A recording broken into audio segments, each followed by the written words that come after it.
ঘূর্ণিঝড় রেমাল সরাসরি আঘাত করবে বাংলাদেশে, যা প্রবল শক্তি নিয়ে ২৬শে মে সন্ধ্যা বা মধ্যরাত নাগাদ সুন্দরবন থেকে কুয়াকাটার খেপুপাড়ার মধ্যবর্তী উপকূল দিয়ে বাংলাদেশ অতিক্রম করতে পারে বলে জানিয়েছে আবহাওয়া অধিদপ্তর।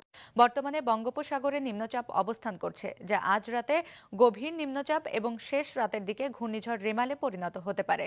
রেমাল শনিবার দিনভর আরও শক্তি অর্জন করবে এবং রবিবার উপকূলে আঘাত হানার আগে আরও শক্তি বাড়িয়ে প্রবল ঝড় রূপে ঘণ্টায় সর্বোচ্চ ১৩০ কিলোমিটার বাতাসের বেগ নিয়ে উপকূল অতিক্রম করতে পারে। রেমাল উপকূল সহ বাংলাদেশের ভেতর ব্যাপক বৃষ্টিপাত ঘটাবে।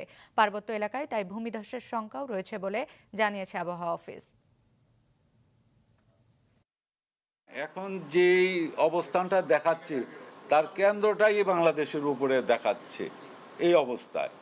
ডান পাশ বাম পাশ দুটেই আমাদের দেশের উপরে অতিক্রম করার সম্ভাবনা আছে।